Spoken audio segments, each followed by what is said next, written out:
What cheer, y'all? Welcome back to Reddit to Wire. We're going to continue on with our Belmont Contender profiles, and this being Monday, they have drawn the field, and here it is. And you see that with the odds, journalism is the morning line favorite, followed closely by Sovereignty, and I don't think that's a big surprise. Baeza being the third choice isn't really either. And I think it's a pretty good morning line. Everybody seems to be right about where they ought to be. But we're going to take a look at the new shooter on the Triple Crown Trail, and that is Crudo.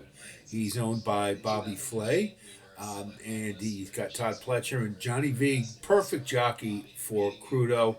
You know, an older jockey can keep a younger horse relaxed. This one has certainly had a pretty quick ascension right into the Belmont following the victory in the Sir Barton Stakes. And admittedly, I didn't think he was ready for it. I thought he had it all his own way in his maiden race, and it was a little on the slow side. So this is a one that certainly is heading in the right direction and doing so at a very quick pace. He's by Justify, and you got Deputy Minister underneath. So there's some pretty good pedigree there. We'll take a look at it, and you see that the dosage index is 3. It's more, not a lot of stamina from the sire side, but we know Justify won the Triple Crown, mile and a quarter. I don't think it's really going to be an issue, especially with Deputy Minister on the bottom. You look at the Conduit Mare profile, and you do see a little bit of a skew towards stamina, but the triads do indicate there's plenty of stamina influences. So Deputy Minister was a horse who could run quite a bit, so I think he's going to be okay at a mile and a quarter. The question will be, of course, whether or not he can rise in class, and that's the big issue. Looking at his running lines, obviously he's made a really quick move up the ladder. Now, you look at that maiden race, and it looks like he just sort of needed a race, and Multiverse and Harbay or XY Prime, those are all pretty good horses, but you see, he was looking pretty good in the stretch and just sort of fell off a cliff, and might have been a little keyed up for his first race. Second one, in broke his maiden, but you note the class of the race wasn't quite as good as it was in his debut, and he got a 116 race rating, which is good. But as I've said before, the reason I was against him in the Sir Barton is he pretty much had things his own way in that race. Didn't beat a whole lot. And you see an 88 Brisnet figure, while it's an improvement over the debut, is still a little on the slow side. And all in all, it just looks like that moving into the stakes company, it might have been a little early for him. Well, I was dead wrong, because he came right back in the Sir Barton. Granted, it was not the greatest of fields, but it was a step up in class significant from his maiden and around 2 turns. And look what he did. He wired the field, got an improved speed figure, and he got a 119 class rating, the third straight improvement. So it's a limited sample, but certainly since coming back from the layoff in February, this horse is headed in the right direction. The work tab certainly is indicative of a horse who is feeling good right now, and I don't have any doubt that this one will run the best he can. I don't have any doubt about that. What's the question mark? Can he do it at this class level? Now, we all know he's going to, if he chooses to go to the lead again, and I have a feeling he will, then he's going to have to deal with Rodriguez. And those would be the 2 lone pace setters. Now, you look at his maiden debut, and he did rate and took the lead before fading. So, is it possible that he can rate in this race? Sure, I think so. Todd Pletcher, I think he'd be more comfortable with a horse rating in the Belmont as opposed to one on the front end. We'll just have to see. The forecast now I see, and Andrew Carpenter was kind enough to pass on, and I double checked it, of course, is rain for the whole weekend.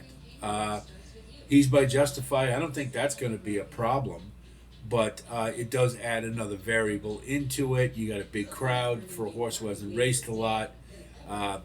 There's some definitely some issues to overcome, and this being the first foray into a graded stakes after an impressive effort in an ungraded stakes that was restricted. It's a big step up, and obviously that is the major question with Crudo. So we'll look at our first takes. What are the positives? Well, he's certainly, as we've said, heading in the right direction, and he is rapidly progressing. It's also a positive that he likes to be up amongst the leaders, whether he tries to take the lead himself or rate. The lack of early pace in this race certainly gives him a lot of opportunity. Now, as a young horse, if he can find his way, if they choose to put him on the lead, that might be a good place because, as Bob Baffert does quite often, he puts him on the lead because then they don't have to worry about anybody else. I'm not so sure this one has the natural speed to take them all the way in a mile and a quarter. But he is I think he's in a pretty good place. I think the post will be fine. So what are the negatives? Well, class, obviously. And you've got really two class variables here. You've got, first of all, moving into graded stakes. That would be tough enough. But you've also got the big three.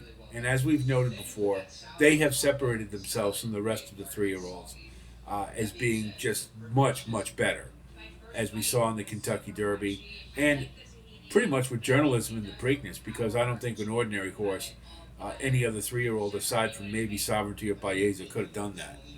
So he's got really 2 class levels he has to deal with here, and I think, well, he's got an impressive resume so far.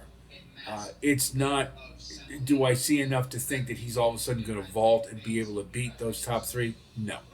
Especially with the specter of Rodriguez, where the two of them be on the front end. And again, if he rates, I think he has a better chance. But he's got a lot of firepower coming. There's going to be breathing down his neck in the stretch. And I think this is. And that's why I put the too much too soon. I think it might be. This looks to me like one of those, we'll strike while the iron's hot type of things. It's a small field in the Belmont. Why not? We'll give it a shot. Now, in some respects, he has a similar resume to Gosger. And of course, he came back and ran a monster Preakness, without a doubt.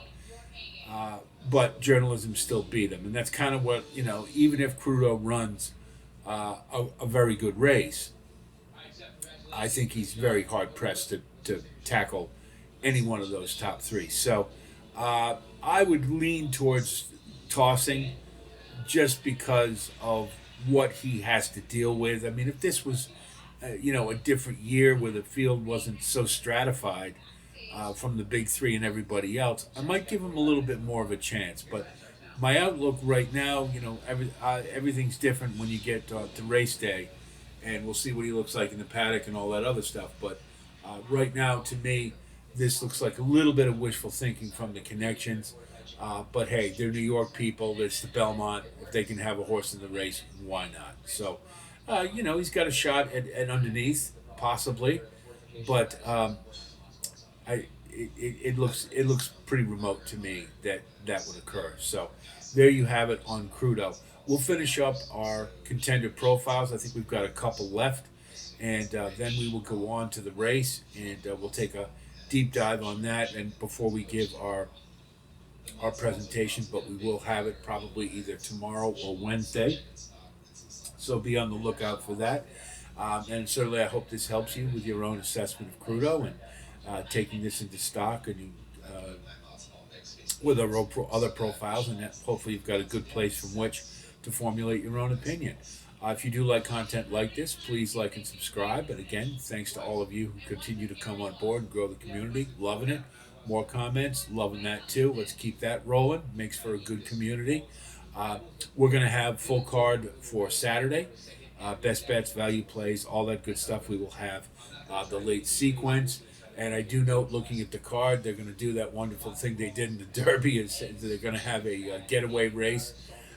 So Naira continuing to demonstrate. They're a little slow in getting with the modern program, but that's another story for another day. We will have the sequence. Hopefully we can get one that's all stakes. I haven't looked at the card thoroughly yet, but in any event, we'll have it for you, and we'll have the full card as well. So, plenty to look forward to for the remainder of the week. So, stay tuned to Right at the Wire. That's it from here. I'll talk to you soon. And until then, be well.